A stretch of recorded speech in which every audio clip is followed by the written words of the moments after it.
કે ગોપાલ ઇટાલિયામાં હિંમત હોય તો ચૂંટણી લડવા આવી જાય મારી સામે, અને હું રાજીનામું પણ આપી દઈશ અને ગોપાલ ઇટાલિયાને 2 કરોડ રૂપિયા પણ ઇનામ પેટે આપીશ. તો મારી મોરબીના ધારાસભ્યએ આપેલી આ ચેલેન્જને આપણે સ્વીકારી લઈએ છીએ સહર્ષ રાજી ખુશીથી, કે જો તમે શુરા બોલ્યા ન ફરે, શુરા હોવ, મરદ માણસ હોવ અને એક જ વખત બોલતા હો ને જબાનના પાક્કા માણસ હોવ, તો આજે 10 તારીખ થઈ છે, મોડામાં મોડું 12 તારીખે બપોરે 12 વાગ્યા સુધીમાં રાજીનામું તમારું પડી જવું જોઈએ. રાજકારણમાં લગભગ 1982માં આવ્યો અને મારો સ્વભાવ છે સેવાકીય પ્રવૃત્તિમાં ચેલેન્જ ઝીલવાનો, કામ કરવાનો, અમુક વ્યક્તિ સામે ચેલેન્જ ઝીલવાનો. છેલ્લા 3-4 દિવસ જે મોરબીની પોઝિશન છે એમાં વરસાદને એટલી નુકસાની હતી, એમાં હું સોમનગર ગાંધીનગર હતો.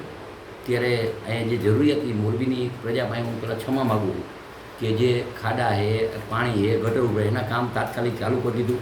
પણ અહીંયા જોતો હતો હું ગાંધીનગરમાં અહીંયા વિડીયોમાં કે જે આમ આદમી પાર્ટીના કાર્યકર્તા ગમે અહીંયા મોરબીની પ્રજાને ઉશ્કેરવાનો, અહીંયાની ગુજરાતમાં ઉશ્કેરવાનો ધંધો કરે. એક વિસાવદરની સીટ આવી, એમાં તો ગોપાલભાઈ અહીંયા આવશે ને ગોપાલભાઈ આમ છે ને ગોપાલભાઈ વારી થશે. એટલે એનો વિડીયો જોયા પછી મને એમ થયું કે છેલ્લા 2 વર્ષથી હું જોઉં, ભાઈ શ્રી ગોપાલભાઈ, પહેલાં તમે બોલ્યા હીરાબા વખતે, હીરાબાનું બોલ્યા, એ તો કોઈ રાજકારણમાં નથી, સ્ટેટમાં નથી. નરેન્દ્ર મોદીનું બોલો, અમિતભાઈનું બોલો, તમામ નેતાનું બોલો, અને તમે એમ કહો કે કાંતિભાઈએ સ્ટેટમેન્ટ આપ્યું એટલે પેટમાં તેલ રેડાય છે. પેટમાં તેલ નથી રેડાતું. મેં સાચી વાત કરી છે. તમે આવો, આમાં પ્રોસિજર હોય. તમે એકવાર ચૂંટણા, હું 7 વાર લઈ રહ્યો. આપણે બંને આવતા સોમવારે માનનીય અધ્યક્ષશ્રીની જીવ બે આપણે રાજીનામું દીધી. રાજીનામું દીધા પછી ચૂંટણી આવશે.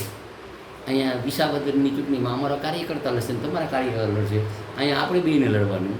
એટલે તમને ખબર પડી જાય ક્યાંય ગોપાલભાઈના નામે ધમકી ન દઈએ ને ઉશ્કેરવાના ધંધા બંધ કરે. અને હું તો જીવાનનો પાકો હોઉં. 98માં પણ મોરબીને યાર્ડ માટે હું બોલ્યો હતો કે જમીન જાય તો મારા બાપમાં ફેર હોય, એ જમીન નથી જવા દીધી. મારા ઉપર 120 પી હતો. મને મોરબીના કાર્યકર્તા ઉપર વિશ્વાસ છે કે મારી ચેલેન્જ ઝીલી હશે. શું કામ કે એકવાર હરાવ્યા પછી 5 વર્ષ મેં કામ કરી, સેવાકીય કામ, ગામના કામ. એટલે મને વિશ્વાસ છે તમે અહીંયા આવો, તમારા આમ આદમીના તમામ ભારતના નેતા આવે અને અહીંયા મોરબીના મારા ભારતીય જનતા પાર્ટીના કાર્યકર્તા, મતદારોનો વેપારી, અને આપણે બેને ચૂંટણી લડવાની છે. અને જો એમાં તમે પાછા પીડ્યા તો તમારા બાપમાં ફેર છે ને મારા બાપમાં ફેર છે.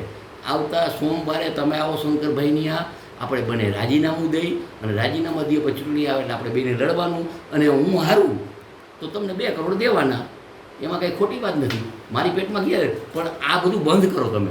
એક સીટ આવી વિસાવદરની, એમાં તો આખા ગુજરાતના કાર્યકર્તા ઉપાડો લીધો. ઉછાળવાના ધંધા, ઉશ્કેરવાના ધંધા, જેમ તેમ બોલવાના ધંધા. ગોપાલભાઈ આવે છે તો આમ કંઈ ગોપાલભાઈ કે એવું કંઈ હવે છે આવી જાય અહીંયા, ક્યાં હું ના પાડું. અને આવી ગયો સોમવાર રાજીનામું દેવો, અને મારી તૈયારી છે. ઓકે.